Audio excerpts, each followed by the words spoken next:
Time to let the beat drop, baby. I'ma let you know ain't always gotta be fast. Maybe we can take it slow. Hari ini kita sudah belajar tentang KD 3.2, yaitu menelaah struktur dan kaidah kebahasaan dari teks berita. Apakah ada yang masih ingat struktur dari teks berita itu apa saja? Silahkan, Indah. Betul sekali yang sudah disampaikan oleh Indah, terima kasih.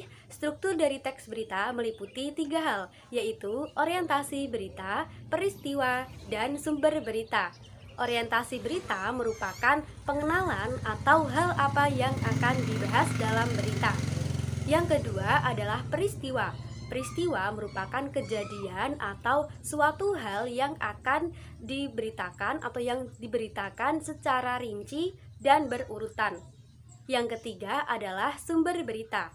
Sumber berita merupakan sumber berita tersebut diperoleh, biasanya terletak pada bagian awal atau akhir berita. Selanjutnya, kaidah kebahasaan dari teks berita. Apakah ada yang masih ingat kaidah kebahasaan dari teks berita itu apa saja? Silahkan, Intan. Betul sekali yang sudah disampaikan oleh Intan, terima kasih. Kaidah kebahasaan dari teks berita meliputi 5 hal, yaitu penggunaan bahasa yang bersifat standar atau baku. Bahasa yang standar atau baku ini bermaksud agar berita yang disajikan itu dapat dimengerti dan mudah dipahami oleh semua orang atau semua kalangan. Yang kedua, penggunaan kalimat langsung. Penggunaan kalimat langsung ditandai dengan tanda petik 2 dan verba penyertaan. Biasanya, kalimat langsung ini digunakan untuk menyatakan suatu pernyataan-pernyataan oleh atau dari narasumber. Yang ketiga adalah kata kerja mental. Kata kerja mental merupakan respon atau sikap seseorang terhadap tindakan. Yang keempat, penggunaan fungsi keterangan waktu dan tempat.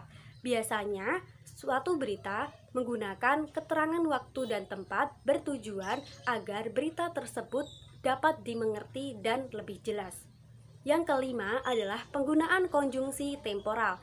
Konjungsi temporal ini ditandai dengan konjungsi kemudian, sejak, setelah, awalnya, dan akhirnya. Sampai di sini apakah ada yang ingin ditanyakan? Sudah jelas? Baik, kalau tidak ada yang ditanyakan dan sudah jelas, hari ini Ibu akan memberikan tugas. Tolong dicatat dulu ya.